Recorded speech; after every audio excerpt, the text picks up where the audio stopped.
हरे कृष्ण कृष्ण कृष्ण हरे हरे हरे राम राम राम हरे हरे।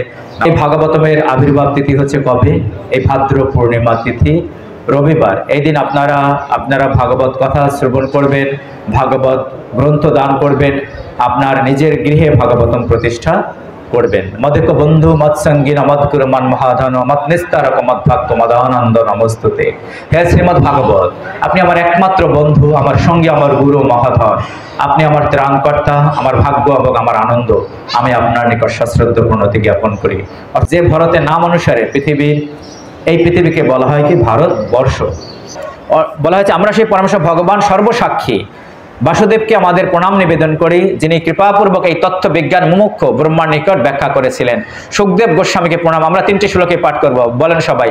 যোগীন্দ্রায় নমস্তস্যৈ শুকায় ব্রহ্মরূপিণে সংসার সর্প দষ্টম সংসার সর্প দষ্টম ইয় বিষ্ণু রাতম অমুমুচত। অর্থাৎ বলা হয়েছে যোগীন্দ্র অর্থাৎ যোগীরাজকে। সেই যোগীরাজ কে ছিলেন? যে সুখদেব গোস্বামী। এই কথা অর্থাৎ ভাগবতমের শেষ অধ্যায়টি পাঠ করছেন কে? সুত গোস্বামী বলছেন, শৌনকাদি ঋষিদের বলছেন, শৌনকাদি ঋষিদেরকে বলছেন। এই শেষ অধ্যায়টি বলছেন আবার যোগীন্দ্রায় অর্থাৎ যোগীরাজকে ছিলেন সুখদেব গোস্বামী। তস্মৈ তাকে শুকায় অর্থাৎ শ্রীল সুখদেব গোস্বামীকে আমি প্রণতি নিবেদন করছি আমরা, এবং সকলে আমরা প্রণতি নিবেদন করছি। সংসার সর্প দুষ্টম অর্থাৎ আমরা সংসার সর্প অর্থাৎ সংসাররূপ সর্প, এই সংসারটাকে সর্পের সাথে, বিষাক্ত সর্পের সাথে তুলনা করা হয়েছে। ইয়া যিনি বিষ্ণু রাতম মহারাজ পরীক্ষিত, বিষ্ণু অর্থাৎ পরীক্ষিত মহারাজের অপর নাম কি ছিল? বিষ্ণু রাতম মহারাজ পরীক্ষিত অমুমুচত মুক্ত করেছিলেন। আমি সেই যোগীরাজ এবং পরম সত্যের মূর্ত প্রকাশ স্বরূপ শ্রী সুখদেব গোস্বামীকে আমার বিনীত প্রণাম নিবেদন করি। তিনি সংসার দষ্ট পরীক্ষিত মহারাজকে মুক্তি দান করেছিলেন। বলিয়ে ভগবান সুখদেব গোস্বামী কি, বলিয়ে ভগবান সুখদেব গোস্বামী কি, বলিয়ে পরীক্ষিত মহারাজ কি, বলিয়ে সুত গোস্বামী কি, বলিয়ে রমনা কালী মন্দিরের শুদ্ধ ভক্তবৃন্দ কি। হরে কৃষ্ণ। ভবে ভবে বলুন, আমরা এই 2টা শ্লোক পাঠ করব। ভবে ভবে যথা ভক্তি পাদয়স্তব জায়তে তথা কুরুষ্য দেবেশ নাথস্তম নো ইয়াতা প্রভু। অর্থাৎ বলা হয়েছে, হে দেবেশ, হে নাথ, অনুগ্রহপূর্বক জন্ম জন্মান্তর ধরে আপনার চরণ কমলে আমাদের শুদ্ধ ভক্তিমূলক সেবা করার অধিকার দান করুন। পরমেশ্বর ভগবান শ্রীকৃষ্ণের কাছে, সুখদেব গোস্বামীর কাছে, মায়ের সামনে মাকে আমরা প্রার্থনা করি, উপস্থিত যত ভক্তবৃন্দ রয়েছে তাদেরকে আপনি কৃপা করুন এবং তাদের হৃদয় শুদ্ধ ভক্তি প্রদান করুন, যেন আমরা একজন কৃষ্ণ ভক্ত হতে পারি। তাই সকলের মঙ্গল কামনায় আমরা একবার হরিনাম করি। হরে কৃষ্ণ কৃষ্ণ কৃষ্ণ হরে হরে, হরে রাম রাম রাম হরে হরে। এবং ভাগবতমের হরে কৃষ্ণ 440তম প্রভাতী অনুষ্ঠানের সকল ভক্তবৃন্দের চরণে আমার শত সহস্র কোটি বৈষ্ণবী প্রণাম রইল। বঞ্ছাকল্প তরুভ্যস্য কৃপা সিন্ধু বৈবচ পতিতানাং পাবনেভ্যো বৈষ্ণবেভ্যো নমো নমঃ। ইয়ং ব্রহ্মা বরুণেন্দ্র রুদ্র মরুতস্থনন্তি দিব্যৈ স্থবৈ বেদৈ সাঙ্গপদৌ কর্মপুনিষুদৈর্গায়ন্তি ইয়ং সমগাহ ধ্যান অবস্থিত তৎকথেন মনসা পশ্যন্তি ইয়ং যোগিনঃ ইয়া সন্তম ন বিদুষুর অসুরগণ দেবায় তস্मै নমঃ। অর্থাৎ সেই দেব আদিদেব পরমেশ্বর ভগবান শ্রীকৃষ্ণের প্রতি প্রণতি নিবেদন করে আজকের 77তম ভাগবত কথা শ্রবণ করব আমরা। হরে কৃষ্ণ। ভাগবতমের পাঠের শুরুতে আমরা যার কৃপায় আমরা ভাগবত কথা শ্রবণ করছি, বা যিনি প্রথম ভাগবতমের বক্তা, তিনি হচ্ছেন সুখদেব গোস্বামী। সেই সুখদেব গোস্বামীর চরণে আমার প্রণাম রইল। ইয়ং প্রবজন্তম অনুপেতম অপেতকৃতম দৈপ্যান প্রিয় কাতর আজুহাব পুত্রেতি তন্ময়তয়া তরবিনেতিস্তাম সর্বভূত হৃদয়ম মুনিম আনত অস্মি। অর্থাৎ সুখদেব গোস্বামী যখন তিনি মায়ের গর্ভ থেকে এই জড়জগতে আসেন, তখন তার উপনয়ন সংস্করণ হয়নি। তিনি সন্ন্যাস লাভের উদ্দেশ্যে তিনি কি করলেন? এই সংসার ছেড়ে তিনি সম্মুখ দিকে ধাবিত হলেন, এবং তার পিতা তার পিছে পিছে পুত্র বলে আহ্বান করছিলেন। কিন্তু সুখদেব গোস্বামী তন্ময় ছিলেন, তার হয়ে প্রত্যুত্তর করেছিলেন বৃক্ষরাজি। হরে কৃষ্ণ। পাঠের শুরুতে মঙ্গলাচরণ আমরা সবাই হাত জোড় করি।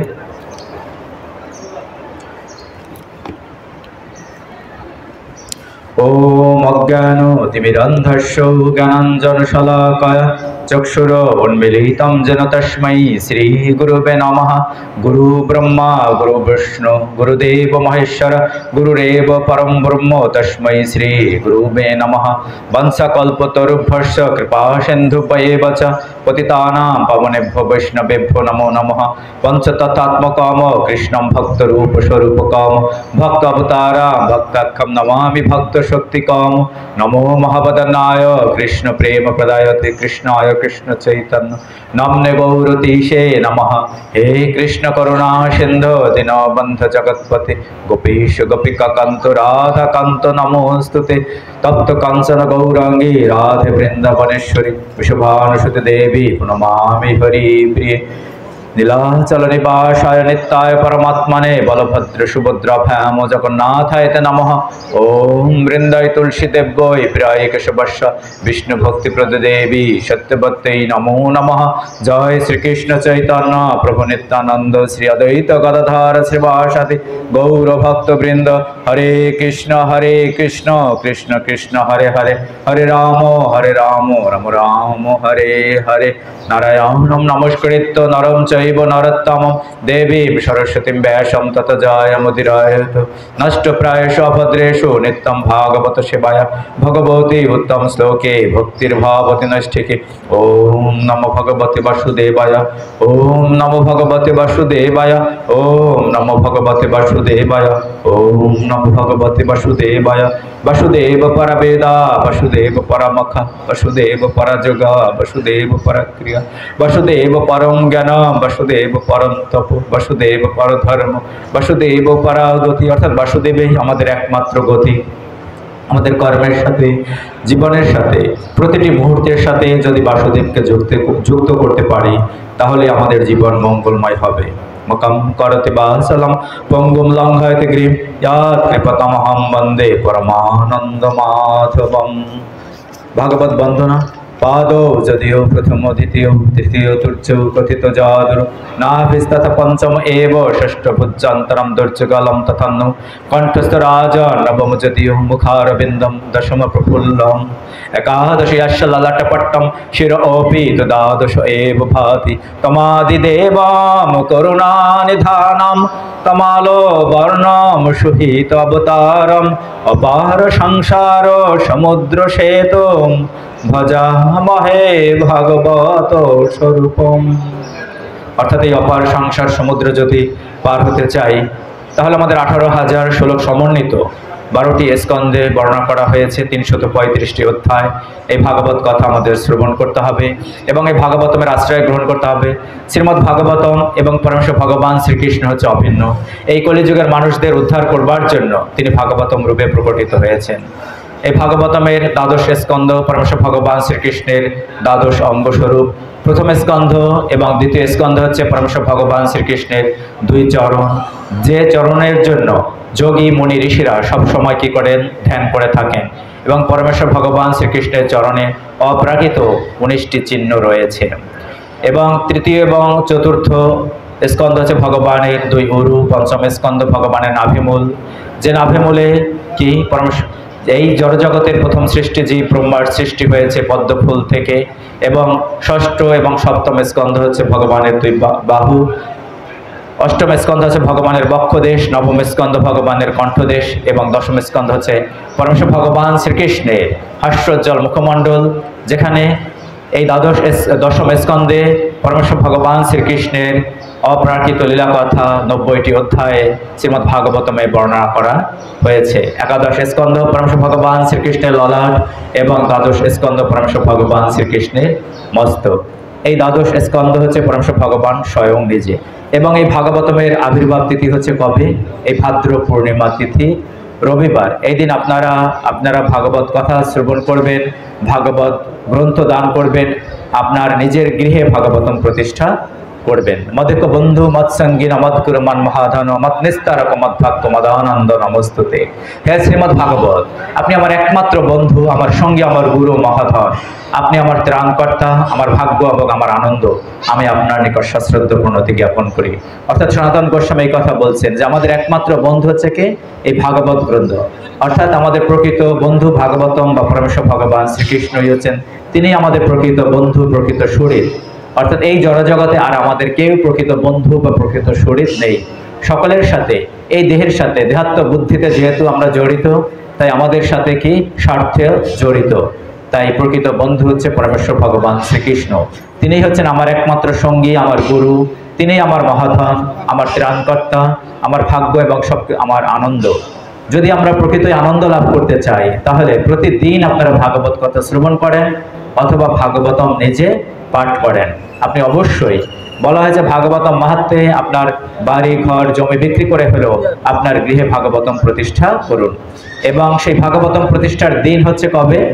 এই রবিবার দিন, অর্থাৎ ভাদ্র পূর্ণিমা তিথিতে ভাগবত গ্রন্থ আপনারা সংগ্রহ করে ক্রয় করে আপনার গৃহে ভাগবতম প্রতিষ্ঠা করুন, যদি আপনি ভাগবত রসিক হয়ে থাকুন। এবং এই ভাগবত পাঠে যদি আমি কিঞ্চিত আপনাদেরকে সেই জ্ঞান দেবার তো আমার ক্ষমতা নেই, সেই কথা যদি আমি বলতে পারি বা আপনাদেরকে উদ্বুদ্ধ করতে পারি, তাহলে অবশ্যই আপনি ভাগবত গ্রন্থ সংগ্রহ করে এই রবিবার দিন থেকে আপনি সংকল্প করুন যে আমি ভাগবত পাঠ করা শুরু করব। হরে কৃষ্ণ। আমরা মূল পাঠে আমরা প্রবেশ করি। আজকে আমরা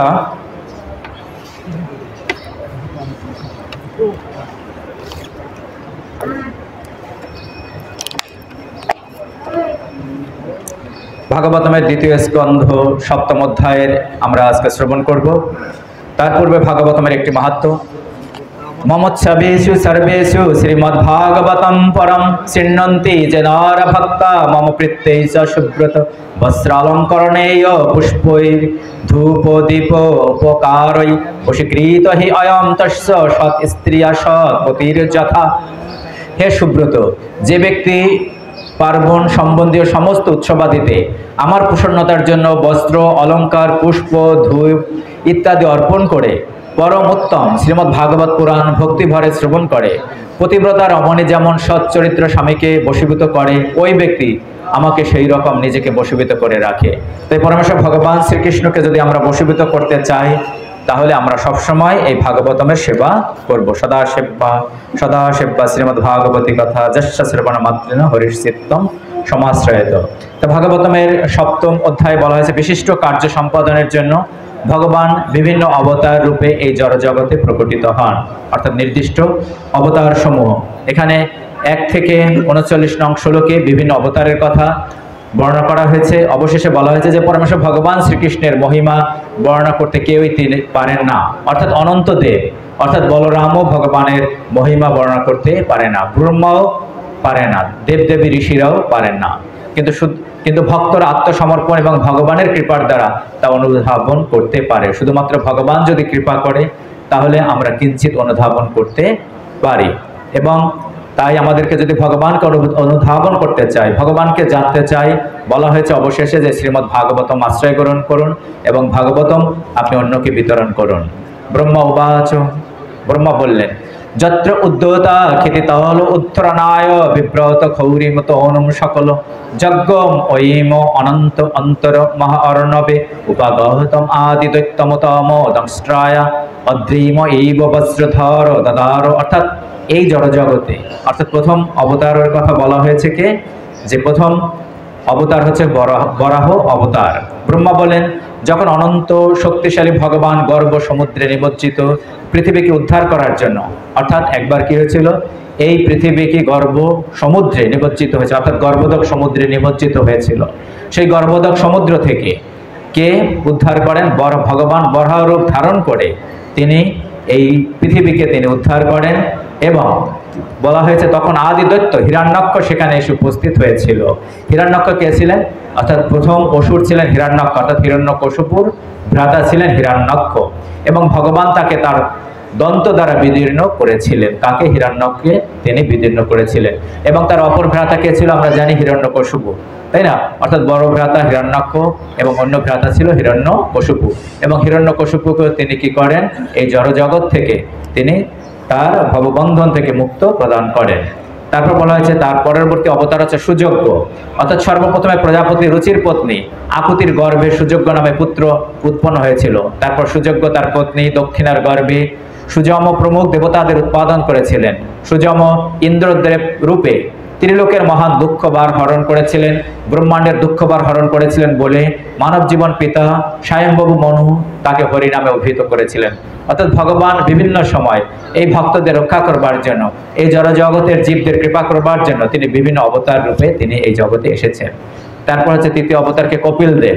আমরা এই কপিল দেবে তার মাতা দেবহূতিকে যে তিনি এই আমাদের যে ভক্তি যোগের কথা বলেছেন তা আমরা তৃতীয় স্কন্ধে শ্রবণ করব। কপিল দেব তার মাতা হচ্ছে কি দেবহূতি, তাকে এই ভক্তি যোগের কথা তিনি বর্ণনা করেছেন। ভগবান তারপর কপিল দেব রূপে প্রজাপতি কর্দম, অর্থাৎ তার পিতার নাম কে ছিল? কপিল দেবের কর্দম, এবং তার মাতা ছিলেন কে? দেবহূতির পুত্র রূপে, এবং তার 9 জন ভগ্নী হয়েছিল, অর্থাৎ অবতরণ করেছিলেন। তিনি তার মাতাকে আত্মজ্ঞান দান করেছিলেন, যার ফলে তিনি এই জন্মের প্রকৃতির গুণরূপ পঙ্ক থেকে সম্পূর্ণরূপ বিধৌত হয়ে কপিল দেবের প্রদর্শিত পন্থায় মুক্তি লাভ করেছিলেন। এবং আমরা শ্রীমদ্ ভাগবতমের তৃতীয় স্কন্ধে অধ্যায় 25 থেকে 32 এই অধ্যায়ে আমরা কপিল দেবের কাহিনী আমরা শ্রবণ করব এবং কর্দম মুনির কাহিনী আমরা শ্রবণ করব। তারপর হচ্ছে দত্তাত্রেয় ভগবান। দত্তাত্রেয় ভগবান হচ্ছে কি? যে বলা হয়েছে কি অত্রি ঋষির নিকট আবির্ভূত হয়ে বলেছিলেন, আমি নিজেকে তোমার পুত্র রূপে দান করলাম। যেহেতু পুত্র রূপে দান করলেন তাই তার নাম হয়েছিল দত্তাত্রেয়। তার শ্রী পাদপদ্মের ধূলি দ্বারা যদু হই হই প্রভৃতি নৃপতিদের পরিশুদ্ধ করেছিলেন এবং তারা জড় এবং চিন্ময় আশীর্বাদ প্রাপ্ত হয়েছিলেন। এবং এর পরবর্তী অবতার হচ্ছে চতুষ্কুমার, অর্থাৎ বলা হয়েছে বিভিন্ন লোক সৃষ্টি করার বাসনা করে আমি তপস্যা করছিলেন। সেই আমিকে ব্রহ্মা যখন তপস্যা করছিলেন এবং আমার প্রতি সন্তুষ্ট হয়ে ভগবান তখন চতুষণ রূপে, সেই চতুষণ হচ্ছে কে? ব্রহ্মার মানসপুত্র সনক, সনাতন, সনত কুমার, সনন্দন, এই 4 জন আবির্ভূত হয়েছিলেন। তারা দেখতে 5-6 বছরের বালকের মতো। পূর্বকল্পে প্রলয়ে আত্মতত্ত্ব বিনষ্ট হয়েছিল, কিন্তু চতুষণেরা তা এত সুন্দরভাবে বর্ণনা করেছিল যে মণিগণ তা তৎক্ষণাৎ স্পষ্টভাবে দর্শন করেছিলেন। এবং পরবর্তীতে নরনারায়ণ ঋষি রূপে তিনি, অর্থাৎ ধর্মের পত্নী এবং দক্ষের কন্যা মূর্তির গর্ভে নরনারায়ণ রূপে তিনি জন্মগ্রহণ করেছিলেন। এবং ধ্রুব মহারাজ, চতুর্থ স্কন্ধে ধ্রুব মহারাজের কাহিনী বর্ণনা করা হয়েছে। সেই ধ্রুব মহারাজের কাহিনী আমরা শ্রবণ করব চতুর্থ স্কন্ধে। অর্থাৎ মহারাজ উত্থানপাদের পুত্র এবং ভগবানের এক মহান ভক্ত হচ্ছে কে? এই ধ্রুব মহারাজ। এবং তার বয়স ছিল কত? 5 বছর। এবং এটাও আমরা শ্রবণ করব একজন আদর্শ মাতা কাকে বলে, একজন আদর্শ মায়ের কারণে এই ধ্রুব মহারাজ আজকে একজন শুদ্ধ ভক্তে পরিণত হয়েছিল। কারণ তার মাতা কে ছিলেন? সুনীতি। তিনি তাকে কি করেছেন? তাকে এই আত্মজ্ঞান লাভের জন্য, ভগবানকে লাভের জন্য তিনি তাকে বনে প্রেরণ করেছিলেন। 5 বছরের বালককে তিনি বনে প্রেরণ করেছিলেন। তাই একজন আদর্শ মাতা আমরা যদি জানতে চাই, আদর্শ মাতার কাহিনী যদি শ্রবণ করতে চাই, তাহলে ধ্রুব মহারাজের মাতাই হচ্ছেন একজন আদর্শ মাতা। তিনি তার সন্তানের প্রতি সেই স্নেহ মায়া মমতা ত্যাগ করে সন্তানকে পাঠিয়েছেন বনে ভগবানকে লাভ করবার জন্য। এবং এই ধ্রুব মহারাজ 6 মাসের মধ্যে ভগবানকে তিনি লাভ করেছিলেন। এরপর পৃথু মহারাজের কাহিনী বর্ণনা করা হয়েছেন এবং তার পিতার নাম ছিল কি? মহারাজ বেন। এবং বর্ণাশ্রম ধর্ম প্রথা তিনি বর্ণনা করেছেন এবং আমরা তা ভাগবতমে পরবর্তীতে আমরা শ্রবণ করব। এরপর আছে ভগবান ঋষভদেব। ভগবান ঋষভদেব তিনি অবতার রূপে এসেছিলেন এবং তার শতপুত্র ছিল এবং আমরা ভরত মহারাজের কাহিনী আমরা শ্রবণ করব। ভরত মহারাজ ছিলেন কি? ভগবান ঋষভদেবের তার পুত্র ছিলেন। মহারাজ নাভি এবং তার পত্নী সুদেবীর পুত্র রূপে ভগবান আবির্ভূত হয়ে ঋষভদেব নামে পরিচিত লাভ করেছিলেন। ঋষভদেবের কথা আমরা শ্রবণ করব। ঋষভদেব ছিলেন কে? মহারাজ নাভির পুত্র এবং মহারাজ আগ্নাদ্রির পৌত্র। তিনি ছিলেন মহারাজ ভরতের পিতা, যে ভরতের নাম অনুসারে এই পৃথিবীকে বলা হয় কি? ভারতবর্ষ। তারপর ভগবান হয়গ্রীব অবতার রূপে অবতরণ করেছিলেন এবং পরবর্তীতে মৎস্য অবতার রূপে অবতার করেছিলেন। কল্পান্তে সত্যব্রত নামক ভাবী বৈবস্বত মনু দেখতে পাবেন যে মৎস্য অবতার রূপে ভগবান পৃথিবী সমস্ত প্রকার জীবাত্মাদের আশ্রয়, অর্থাৎ মৎস্য অবতার রূপে তিনি এসেছিলেন। অর্থাৎ বিভিন্ন রূপে এসে তিনি আমাদের বৈদিক শাস্ত্রকে রক্ষা করেছেন, আমাদের ধর্মকে রক্ষা করেছেন। এবং পরবর্তীতে তিনি কুর্ম অবতার রূপে এসেছিলেন। আদিদেব ভগবান কুর্ম রূপ ধারণ করে অমৃত লাভের জন্য ক্ষীর সমুদ্র মন্থনকারী দেবতা এবং দানবদের মন্থন দণ্ডরূপে মন্দর পর্বত পৃষ্ঠে তিনি ধারণ করেছিলেন। সেই পর্বতের ঘূর্ণনের ফলে অর্ধ নিদ্রিত অবস্থায় ভগবান কণ্ডুয়ান সুখ অনুভব করেছিলেন এবং অমৃত উঠে এসেছিল, সেই অমৃত পান করেছিল দেবতারা, তাই না? সেই কথা আমরা এই ভাগবতমে শ্রবণ করব। নৃসিংহদেব অবতার তা ভাগবতমের 7ম স্কন্ধে বর্ণনা করা হয়েছে এবং ভগবান যদি কৃপা করে সেই আমরা ভাগবতমের প্রতিটি স্কন্ধ আমরা ধীরে ধীরে সমাপ্ত করব। 7ম স্কন্ধে নৃসিংহদেবের কথা, প্রহ্লাদ মহারাজের কাহিনী বর্ণিত হয়েছে। এরপর 8ম স্কন্ধে ভগবান গজেন্দ্রের কথা আমরা শ্রবণ করব।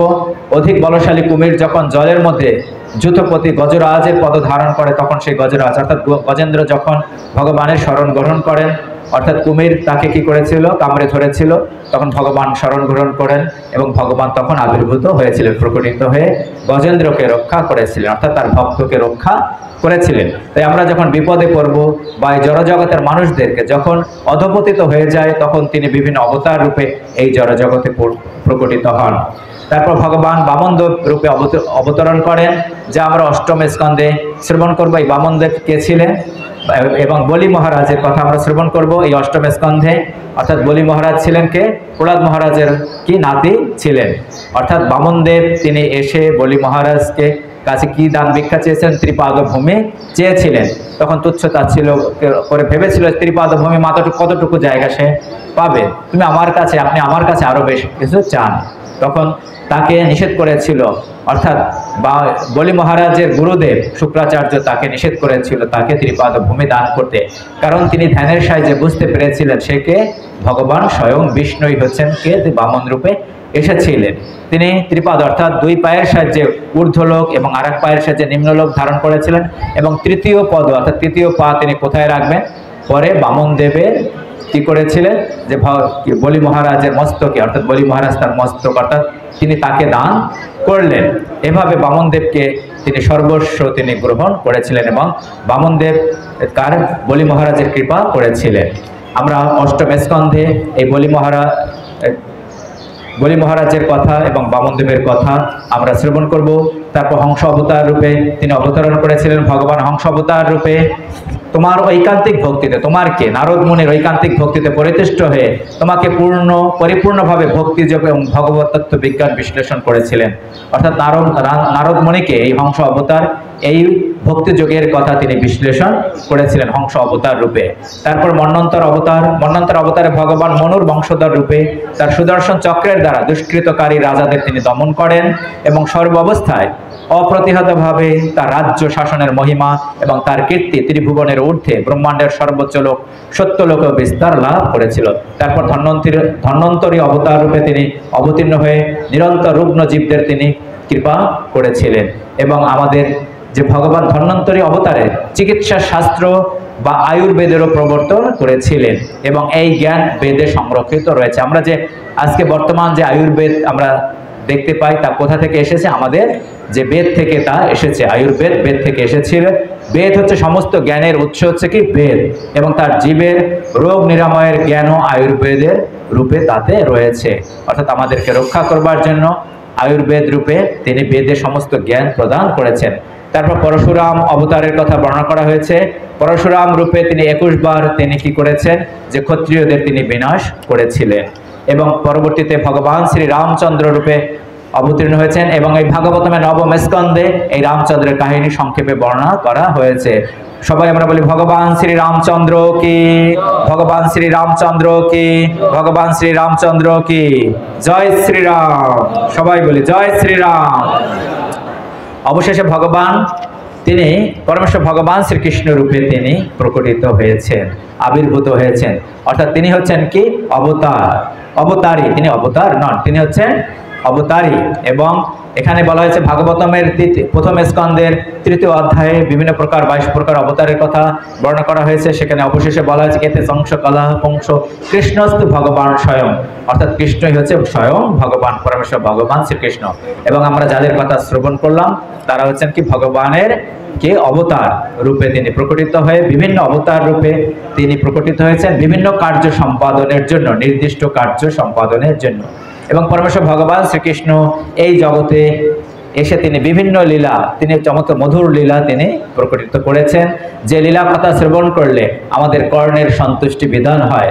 সেই লীলা কথা যদি আমরা শ্রবণ করতে চাই তাহলে ভাগবতমের দশম স্কন্ধ আপনারা পাঠ করবেন ধারাবাহিকভাবে। ভগবানের লীলা কথা যদি আমরা শ্রবণ করতে চাই তাহলে ভাগবতমের দশম স্কন্ধের 90টি অধ্যায় আপনারা শ্রবণ করবেন বা নিজে আপনি পাঠ করবেন। ভগবান দেখেন পুতনা রাক্ষসীকে বধ করেছিল কতদিনে? মাত্র হয়তো 6 দিন যখন তার বয়স ছিল তখন পুতনা রাক্ষসীকে বধ করেছিল। 3 মাসের শিশু অবস্থায় পদাঘাতে শকট ভঞ্জন করেছিল। হামাগুড়ি দিয়ে গমনপূর্বক গগন স্পর্শে অতি উচ্চ অর্জুন বৃক্ষ যুগলের অভ্যন্তরে প্রবেশ করে তাদের উৎপাটন করেছিল। অর্থাৎ ছোটবেলা থেকেই ভগবান কি বিভিন্ন অসুরদের তিনি বিনাশ করেছিলেন। তারপর কালীয় দমনকে তিনি করেছিলেন। তারপর ভগবানের আমরা দামবন্ধন লীলা শ্রবণ করব। দাবানল তিনি গ্রহণ করে তিনি তাদেরকে ব্রজবাসীদেরকে রক্ষা করেছিলেন। তারপর নন্দ মহারাজকে অর্থাৎ তার পিতাকে বরুণ দেবের হাত থেকে তিনি রক্ষা করেছিলেন। গোবর্ধনকে তিনি আমরা গিরি গোবর্ধনকে 7 দিবস অর্থাৎ 7টা দিন 7 রাত তিনি ধারণ করেছিলেন। তার ছোট আঙ্গুলের মাথায় 7টা দিন 7 রাতকে ধারণ করেছিলেন। তাই গোবর্ধন পর্বত হচ্ছে কি অত্যন্ত ভাগ্যবান, অর্থাৎ কেউ এত কৃপা লাভ করতে পারেনি। অর্থাৎ ভগবান স্বয়ং 7টা দিন এবং 7 রাত তাকে স্পর্শ করেছিল। তাই আমাদের যদি ভগবান যদি কৃপা করেন বা সকলেরই সেই বাসনা থাকা উচিত সেই গোবর্ধনকে দর্শন করা। অর্থাৎ বৃন্দাবন ধামে আমাদের ভক্তি যদি কমে যায়, ভক্তিকে যদি পুষ্ট করতে চাই তাহলে ভক্তদের বাসনা থাকা উচিত অবশ্যই মনুষ্য জন্মে অন্তত একবার যেন সেই বৃন্দাবন ধামে আমাদেরকে গমন করা উচিত। কারণ সেখানে গেলে আপনি ভগবান যেখানে লীলা করেছে তা আপনি দর্শনের সুযোগ হবে। কারণ আমরা এই মনুষ্য জীবন আবার লাভ করতে পারবো কিনা আমরা জানি না। তাই এই মনুষ্য জীবনে অন্তত একবার হলেও আমরা যেন সেখানে গমন করি। হরে কৃষ্ণ। মাতাজি, ওই আপনি মাতাজি একটু শ্রবণ করেন, কারণ এই সৌভাগ্য সকলের হয় না। প্রথম থেকে দেখছি আপনি মোবাইল ফোন নিয়ে ব্যস্ত, তাহলে এখানে আসার তো কোনো দরকার ছিল না, তাই না? তাহলে ভাগবত কথা শ্রবণ করবার সৌভাগ্য কিন্তু সকলের হয় না। তাই কষ্ট করে এসেছেন একটু ভাগবতমের কথা শ্রবণ করে করেন, কারণ আমাদের হৃদয়ে মল রয়েছে, সেই মলকে দূরীভূত করতে হলে ভাগবতমের আশ্রয় গ্রহণ করতে হবে। কারণ মায়া এত শক্তিশালী, কারণ সেই মায়া হচ্ছে কি আমাদের স্মার্টফোন আছে, আমাদের দশবিধ নাম অপরাধ, একাদশ অপরাধকে বলা হয় কি স্মার্টফোনকে। কারণ আমাদের ইন্দ্রিয়গুলো এত চঞ্চল, আমাদের মায়াকে আকৃষ্ট করে। আমাদের সময় সুযোগ পেলে আমরা মোবাইল ফোনকে দর্শন করি, কিন্তু মোবাইল ফোন হতে পারে কি আপনার মুক্তির পথও হতে পারে। তাহলে আপনাকে সেক্ষেত্রে আপনি ভাগবত কথা, গীতার কথা শ্রবণ করবেন, জড়জাগতিক বিষয় দর্শন না করে। কারণ এই ইন্দ্রিয় সময় এত প্রবল। যেমন সৌভরী মুনি, তিনি কি করেছিলেন? মৎস্যদের তিনি হাজার হাজার বছর তপস্যা করছিলেন কি জলের মধ্যে থেকে, তাই না? কিন্তু সে মাত্র ক্ষণিকের জন্য কি মৎস্য মৈথুন দর্শন করে সে বিবাহ করবা জাগ্রত, তার বাসনা জাগ্রত হয়। তাহলে ইন্দ্রিয়গুলো দ্বারা আমরা খারাপ কিছু দর্শন করব না। ইন্দ্রিয়ের সাহায্যে আমরা কি ভগবানকে দর্শন করব, ভক্তকে দর্শন করব, ভক্ত সঙ্গ করব, ভাগবত কথা শ্রবণ করব। তা না হলে কি সৌভরী মুনির মতো আমাদের গতি হবে। কারণ সৌভরী মুনি হাজার হাজার বছর তপস্যা করেও তার এই গতি হয়েছিল, আর আমরা তো কোনো তপস্যা করছি না। হরে কৃষ্ণ। তারপর তিনি শঙ্কাসুরকে বধ করেছিল, বিভিন্ন অসুর তিনি বধ করেছিল, ব্রহ্মাসুর, ধেনুকাসুর, বক, কেশী, অরিষ্ট, চানুর, মুষ্টি, কুবলায়পীর হস্তি, কংস, যবন, নরকাসুর, পণ্ড। তারপর বলা হয়েছে কি অসুররা তথা শাল্যের মতো মহারথী, দ্বিবিধ বানর, বল্লল, দন্তবক্র, সপ্তবৃষ, সম্বর, বিতুরত, রূপনী প্রমুখ প্রসিদ্ধ রাজাগণ, কাম্বজ, মৎস্য, কুরুষ, শ্রীঞ্জয়, কেকয় প্রমুখ মহান যোদ্ধাগণ সাক্ষাৎ শ্রীহরির সঙ্গে অথবা বলদেব, অর্জুন, ভীম ইত্যাদি নামে তারই সঙ্গে প্রচণ্ড যুদ্ধ করবে। এইভাবে নিহত হওয়ার ফলে এই সমস্ত অসুররা নির্বিশেষ, এবার যে সমস্ত অসুররা ভগবানের হাতে নিহত হয়েছিল তারা ব্রহ্মজ্যোতি লাভ করেছিল এবং তারা বৈকুণ্ঠ লোক গমন করেছিল, স্বীয়ধাম প্রাপ্ত হয়েছিল। অবশেষে ব্যাসদেব অবতারের কথা বর্ণিত হয়েছে, ভগবানের সপ্তাবেশ অবতার, বুদ্ধ অবতারের কথা বর্ণিত হয়, বুদ্ধ অবতার বলা হয়েছে। তারপর ভগবানের গুণ অবতার, সেই গুণ অবতারকে ব্রহ্মা, বিষ্ণু, শিব, এভাবে 39টি শ্লোক বর্ণিত হয়েছে। আমাদের রবিবার হচ্ছে কি ভগবানের সেই ভগবান ভাগবতম রূপে প্রকটিত হয়েছে। তাই আমরা ভাগবতমের একটু মহিমা শ্রবণ করি। অর্থাৎ ভাদ্র পূর্ণিমা তিথি আপনাদের গৃহে যদি ভাগবতম থাকে, ভাগবতমের দ্বাদশ স্কন্ধ, ভাগবতমের দ্বাদশ স্কন্ধের শেষ অধ্যায়টি আপনারা পাঠ করবেন, অর্থাৎ 12তম স্কন্ধের 13তম অধ্যায় আপনারা পাঠ করবেন। শ্রীমদ্ ভাগবতমের মহিমা আমরা সংক্ষেপে আমরা পাঠ করি। ইয়াং ব্রহ্মা বরুণেন্দ্র রুদ্র মরুত স্থনন্তি দিব্যস্থ বৈবেদয় সঙ্গপদ কর্মপনিষদের গায়ন্তে ইয়াং সমগাধান অবস্থিত তদ্গতেন মনসা পশ্যন্তি ইয়াং যোগিনা ইয়া সন্তাম নবিদো সুরসুর জ্ঞান দেবৈ তস্मै নমঃ। পরবর্তী শ্লোকে বলা হয়েছে কি, যে পরবর্তী শ্লোকে বলা হয়েছে পরমেশ্বর ভগবান যখন কূর্মরূপে অবতীর্ণ হয়েছিলেন তখন প্রচন্ড ভারী ঘূর্ণায়মান মন্দর পর্বত অবস্থিত পাথরের অগ্রভাগ দ্বারা পৃষ্ঠদেশ কণ্ডয়ান করা হয়েছিল এবং সেই কণ্ডয়ান ভগবানকে নিদ্রালু করে তুলেছিল, যা আমরা একটু আগেও শ্রবণ করেছি। তারপর বলা হয়েছে কি, পুরাণ সংখ্যা সম্ভূতিম অশ্বত বাচ্য প্রয়োজনে দানম দানস্য মহাত্তম পাঠ আদেই চ নিবধাত। এখন অনুগ্রহপূর্বক প্রতিটি পুরাণের শ্লোক সংখ্যার সমষ্টি সম্পর্কে শ্রবণ করুন। অর্থাৎ যে সমস্ত পুরাণ রয়েছে, অষ্টাদশ পুরাণ রয়েছে, সেই অষ্টাদশ পুরাণে কোন পুরাণে কতটি শ্লোক রয়েছে তা আমরা শ্রবণ করব। এই ভাগবত পুরাণের মধ্যে প্রধান আলোচ্য বিষয় এবং উদ্দেশ্য এই দান করার পন্থা, অর্থাৎ ভাগবতমের দান করার পন্থা, সেই দানের মহিমাই বাকি। অর্থাৎ আমরা রবিবার যদি সম্ভব হয় ভাগবত আপনি দান করবেন এবং অবশেষে এই গ্রন্থ শ্রবণ কীর্তনের মহিমা আপনি শ্রবণ করুন। আমরা সকলেই তা শ্রবণ করি। বিভিন্ন পুরাণের শ্লোক সংখ্যা হচ্ছে ব্রহ্মা পুরাণে 10,000 শ্লোক রয়েছে, পদ্ম পুরাণে 55,000 শ্লোক রয়েছে, শ্রী বিষ্ণু পুরাণে 23,000 শ্লোক, শিব পুরাণে 24,000 শ্লোক, শ্রীমদ্ ভাগবতমে 18,000 শ্লোক রয়েছে। বলিয়ে ভাগবত ভগবান কি, বলিয়ে ভাগবত ভগবান কি।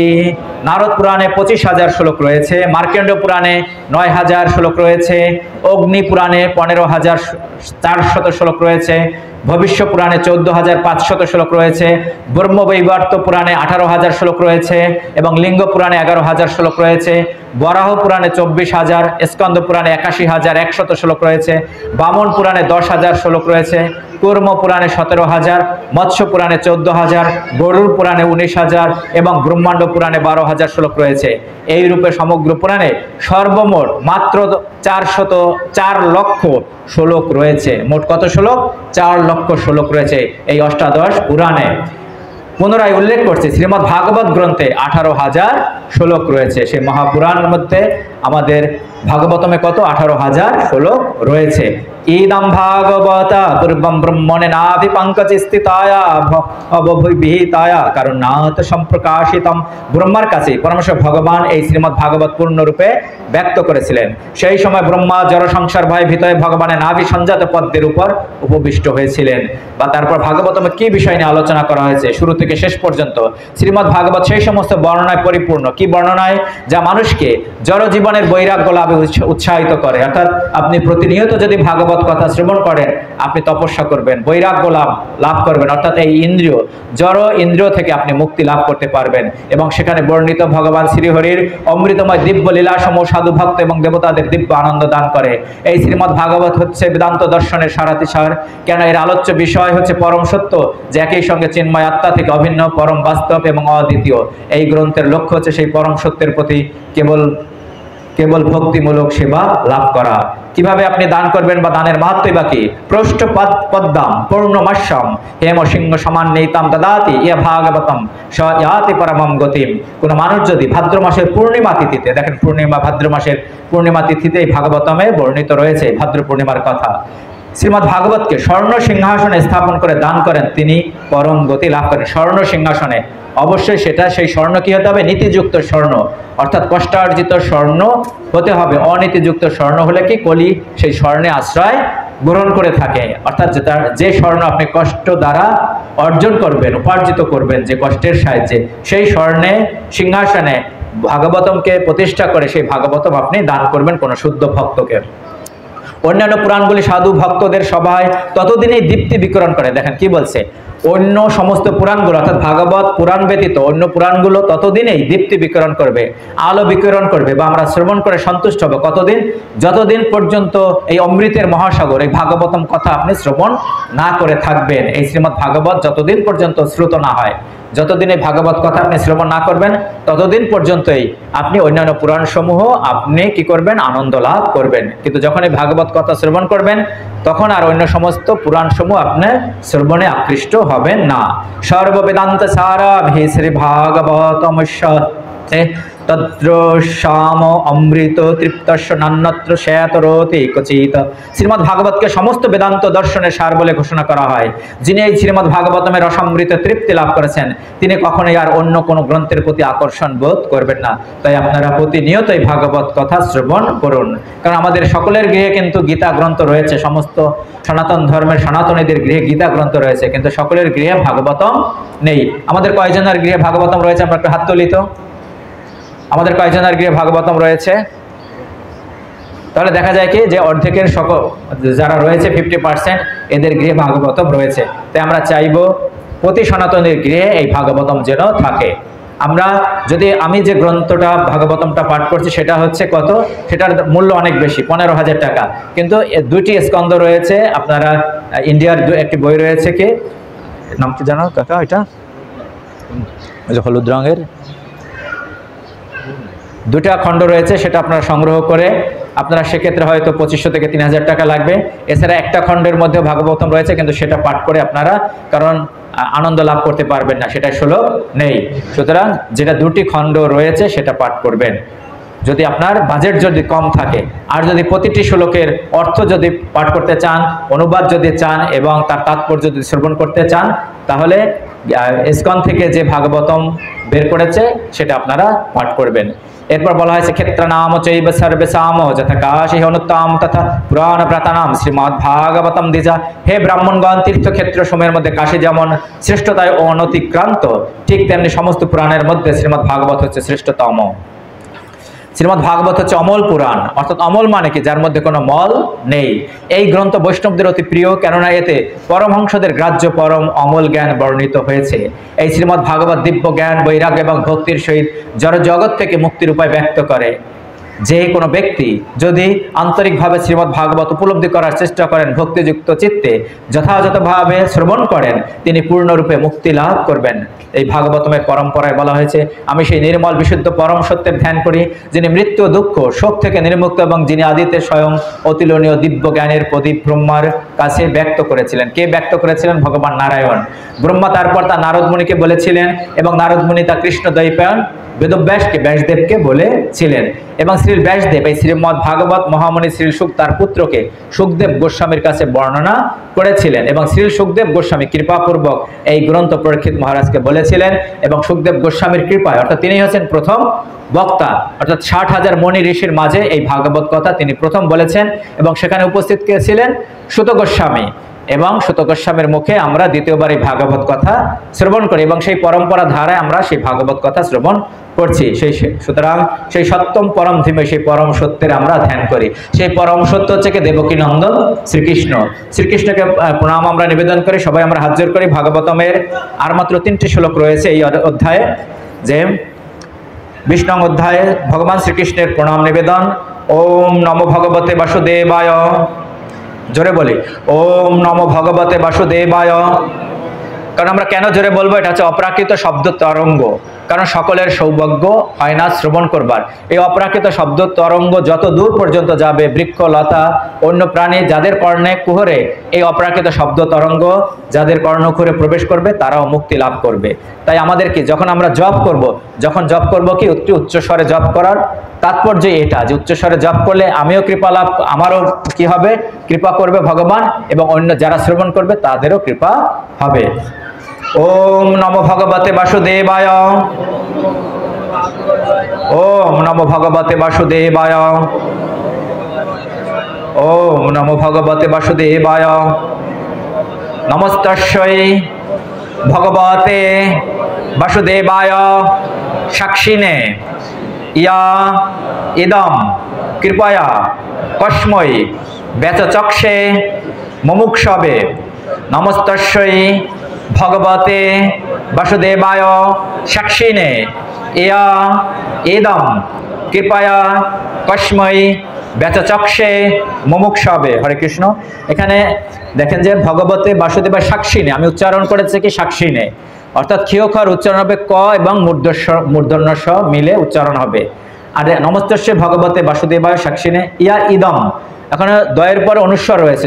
যখন অনুস্বর থাকবে একটি শব্দের শেষে তখন উচ্চারণ করবেন, অনুস্বর উচ্চারণ করবেন না। তখন উচ্চারণ করবে কি? ম আকার উচ্চারণ করবে, ইদম উচ্চারণ করবেন। ইয়া ইদং, ইদং না, ইদং না, অনেকে উচ্চারণ করে ইদং, নট ইদং। যদি অনুস্বরটা একটি শব্দের ভিতরে থাকে, শব্দের মাঝখানে, তখন অনুস্বর উচ্চারণ করব, ঠিক আছে, বুঝতে পেরেছেন? আর যদি একটি শব্দের শেষে থাকে অবশ্যই ইদং অর্থাৎ ম উচ্চারিত হবে। আমরা যতটুকু জানি তা সেভাবে শুদ্ধভাবে উচ্চারণ করার চেষ্টা করব। এবং ক্ষয়কার উচ্চারণ হবে কি ক এবং মূর্ধন্য ষ সাক্ষী নে, তাই না? যেমন ক্ষয় উচ্চারণ হবে কি ক এবং স মিলে হবে ক্ষয়কার উচ্চারণ হবে, উচ্চারণ ক এবং স আমাদের সংস্কৃত শ্লোকে উচ্চারণ হবে। হরে কৃষ্ণ। অর্থাৎ বলা হয়েছে আমরা সেই পরমেশ্বর ভগবান সর্বসাক্ষী বাসুদেবকে আমাদের প্রণাম নিবেদন করি, যিনি কৃপাপূর্বক এই তথ্য বিজ্ঞান মুমুক্ষ ব্রহ্মার নিকট ব্যাখ্যা করেছিলেন। সুখদেব গোস্বামীকে প্রণাম। আমরা 3টি শ্লোকে পাঠ করব, বলেন সবাই। যোগীন্দ্রায় নমস্তস্যৈ সুখায় ব্রহ্মরূপিণে সংসার সর্প দষ্টম, সংসার সর্প দষ্টম ইয় বিষ্ণু রাতম অমুমুচত। অর্থাৎ বলা হয়েছে যোগীন্দ্রায় অর্থাৎ যোগীরাজকে, সেই যোগীরাজ কে ছিলেন? যে সুখদেব গোস্বামী। এই কথা অর্থাৎ ভাগবতমের শেষ অধ্যায়টি পাঠ করছেন কে? সুত গোস্বামী বলছেন, শৌনকাদি ঋষিদের বলছেন, শৌনকাদি ঋষিদেরকে বলছেন, এই শেষ অধ্যায়টি বলছেন। আবার যোগীন্দ্রায় অর্থাৎ যোগীরাজকে ছিলেন সুখদেব গোস্বামী, তস্মৈ তাকে সুখায় অর্থাৎ শ্রীল সুখদেব গোস্বামীকে আমি প্রণতি নিবেদন করছি আমরা, এবং সকলে আমরা প্রণতি নিবেদন করছি। সংসার সর্প দুষ্টম অর্থাৎ আমরা সংসার সর্প অর্থাৎ সংসারূপ সর্প, এই সংসারটাকে সর্পের সাথে, বিষাক্ত সর্পের সাথে তুলনা করা হয়েছে। ইয়া যিনি বিষ্ণু রাতম মহারাজ পরীক্ষিত, বিষ্ণু অর্থাৎ পরীক্ষিত মহারাজের অপর নাম কি ছিল? বিষ্ণু রাতম মহারাজ পরীক্ষিত অমুমুচত মুক্ত করেছিলেন। আমি সেই যোগীরাজ এবং পরম সত্যের মূর্ত প্রকাশ স্বরূপ শ্রী সুখদেব গোস্বামীকে আমার বিনীত প্রণাম নিবেদন করি। তিনি সংসার দষ্ট পরীক্ষিত মহারাজকে মুক্তি দান করেছিলেন। বলিয়ে ভগবান সুখদেব গোস্বামী কি, বলিয়ে ভগবান সুখদেব গোস্বামী কি, বলিয়ে পরীক্ষিত মহারাজ কি, বলিয়ে সুত গোস্বামী কি, বলিয়ে রমনা কালী মন্দিরের শুদ্ধ ভক্তবৃন্দ কি। হরে কৃষ্ণ। ভবে ভবে বলুন, আমরা এই 2টা শ্লোক পাঠ করব। ভবে ভবে যথা ভক্তি পাদয়স্তব জায়তে তথা কুরুষ্য দেবেশ নাথস্তম নো ইয়াতা প্রভু। অর্থাৎ বলা হয়েছে হে দেবেশ, হে নাথ, অনুগ্রহপূর্বক জন্ম জন্মান্তর ধরে আপনার চরণ কমলে আমাদের শুদ্ধ ভক্তিমূলক সেবা করার অধিকার দান করুন। পরমেশ্বর ভগবান শ্রীকৃষ্ণের কাছে, সুখদেব গোস্বামীর কাছে, মায়ের সামনে মাকে আমরা প্রার্থনা করি, উপস্থিত যত ভক্তবৃন্দ রয়েছে তাদেরকে আপনি কৃপা করুন এবং তাদের হৃদয় শুদ্ধ ভক্তি প্রদান করুন, যেন আমরা একজন কৃষ্ণ ভক্ত হতে পারি। তাই সকলের মঙ্গল কামনায় আমরা একবার হরিনাম করি। হরে কৃষ্ণ কৃষ্ণ কৃষ্ণ হরে হরে, হরে রাম রাম রাম হরে হরে। এবং ভাগবতমের শেষ শ্লোক আমরা সবাই পাঠ করি। হরে কৃষ্ণ। সবাই আমরা হাত জোড় করে ওম নমো ভগবতে বাসুদেবায়, ওম নমো ভগবতে বাসুদেবায়, ওম নমো ভগবতে বাসুদেবায়। নাম সংকীর্তনম যস্য সর্বপাপ প্রণাশনম প্রণাম দুঃখ শমন তম নমামি হরিম পরম। নাম সংকীর্তনম যস্য সর্বপাপ প্রণাশনম প্রণাম দুঃখ শমন তম নমামি হরিম পরম। হরে কৃষ্ণ। এই ভাগবতমে শেষে 18,000 শ্লোক মন্থন করে, অর্থাৎ দুধকে মন্থন করলে কি হয়? ননি ওঠে, সেই ননিকে জাল দিলে কি হবে? ঘি। এই 18,000 শ্লোককে মন্থন করে সুখদেব গোস্বামী অবশেষে কি বলছে? 2টি নির্দেশ দিয়েছে আমাদেরকে, নাম সংকীর্তন করো। কলিযুগের যুগধর্ম নাম সংকীর্তন। তাই আমরা একবার নাম হরিনাম করি।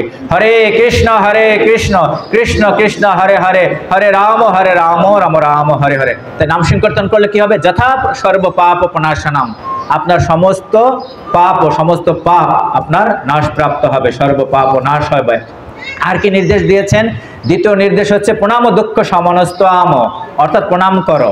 অর্থাৎ পরমেশ্বর ভগবান শ্রীকৃষ্ণ ঘুম থেকে উঠলেই ভগবানকে দর্শন করুন এবং ঘুমানোর পূর্বে ভগবানকে দর্শন করুন, এবং সম্ভব হলে প্রতিটা মুহূর্ত আমরা যেন ভগবানকে স্মরণে থাকি। এটাই হচ্ছে মনুষ্য জীবনের উদ্দেশ্য, যেন আমরা কৃষ্ণ স্মরণে থাকতে পারি। গীতা ভাগবতম সমস্ত বৈদিক শাস্ত্রের মূল উদ্দেশ্য হচ্ছে এটাই, যে আমরা যেন কৃষ্ণ স্মরণে থাকতে পারি। এটা হচ্ছে আমাদের গীতা ভাগবতমের মূল কথা। এবং সেটা জেনে, যেমন গীতাও বলছে কি সর্বধর্মান পরিত্যাজ্য মামেকম শরণম ব্রজ। সমস্ত ধর্ম মানে কি? আমাদের অন্যান্য ধর্মের কথা বলা হয়নি, কিন্তু যে খ্রিস্ট ধর্ম বা মুসলিম ধর্ম এই ধর্মের কথা বলা হয়নি। অর্থাৎ গীতায় বলা হয়েছে কি যে আমাদের জড়জাগতিক ইন্দ্রিয় তর্পণের যে ধর্ম, অর্থাৎ দেবদেবীদের পূজা করলে আমরা কি পাবো? জড় ঐশ্বর্য লাভ করব। সবকিছু বলছে, অবশেষে বলছে যে তুমি আমার আশ্রয় গ্রহণ করো, অর্থাৎ ভগবানের সেবায় নিয়োজিত হও। এখানেও কিন্তু সেই কথা বলা হয়েছে যে নাম সংকীর্তন করো এবং আর কিছু পারো আর না পারো আমাকে প্রণাম নিবেদন করো। প্রণাম করতে করতে একসময় আপনি পরমেশ্বর ভগবানের একজন শুদ্ধ ভক্তে পরিণত হবেন। হরে কৃষ্ণ, সকলের মঙ্গল হোক, সকলের ভগবত ভক্তি হোক, এই প্রার্থনা করি। এবং পরবর্তী শুক্রবারে আমরা এই অধ্যায়টি শেষ করবো, অর্থাৎ সপ্তম অধ্যায়। এবং ভাগবতমের দ্বিতীয় স্কন্ধের মূল বিষয়বস্তু হচ্ছে ভাগবতমের বিষয়, অর্থাৎ ভাগবতমের 10টি বিষয় আলোচনা করা হয়েছে শেষ অধ্যায়। এই দ্বিতীয় স্কন্ধের শেষে 10টি বিষয় আলোচনা করা হয়েছে। আমরা সবাই হাত জোড় করি, আমরা একটু গীতার 18টি নাম আমরা একটু সবাই পাঠ করি। হরে কৃষ্ণ, সবাই হাত জোড়। গীতা নামানি বক্ষ্যামি গুজ্জানি শ্রীণু পাণ্ডব কীর্তনাথ সর্ব পাপানি বিলায়ামি আন্তি তৎক্ষণাৎ গঙ্গা গীতা চ সাবিত্রী সীতা সত্য পতিব্রতা ব্রহ্ম বলে ব্রহ্ম বিদ্যা ত্রিছন্দ মুক্তি গেহিনী অর্ধমাত্রা চিদানন্দ ভাবগ্নি ভ্রান্তি নাশিনী বেদত্রয়ী পরানন্দ তত্ত্বার্থ জ্ঞান মঞ্জরি ইত্যেতানি জপে নিত্যম নর নিশ্চল মানস জ্ঞান সিদ্ধিম লভে নিত্যম তথান্তে পরমম পদম। ওম যদক্ষরং পরিভষ্টং মাত্রাহীনং চ তদ্ভাবিত পূর্ণং ভবতু তৎসর্বং তৎপ্রসাদত সুরেশ্বর। ওম নমো ভগবতে তুভ্যং বসুদেবায় ধীমহি প্রদ্যুম্নায় অনিরুদ্ধায় নমো সংকর্ষণায় চ। প্রণব স্বরূপ হে শ্রীকৃষ্ণ, আপনি বাসুদেব সংকর্ষণ প্রদ্যুম্ন অনিরুদ্ধ চতুর্ভুজাত্মক, আপনাকে মনের দ্বারা নমস্কার ধ্যান করি। ওম সর্বে সম্মঙ্গলম ভুয়াৎ সর্বে সন্তু নিরাময়া সর্বে ভদ্রাণি পশ্যন্তু মা কশ্চিৎ দুঃখ ভাগ ভবেৎ। ওম শান্তি, ওম শান্তি, ওম শান্তি। সকলের মঙ্গল হোক, সকলে সুখী হন, নিরোগ এবং প্রশান্তি লাভ করুন। কেউ যেন দুঃখ ভোগ না করে। আধ্যাত্মিক, আদি ভৌতিক, আদি দৈবিক এই ত্রিবিধ তাপের শান্তি হোক। এটাই হচ্ছে সনাতন ধর্মে আমাদের ঔদার্যতা।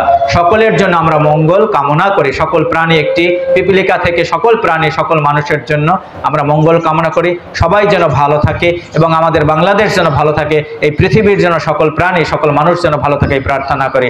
হরে কৃষ্ণ, কৃষ্ণ কৃষ্ণ হরে হরে, হরে রাম রাম রাম হরে হরে। রাধা কৃষ্ণ প্রেমানন্দে হরে হরে বলো মন। হরে কৃষ্ণ।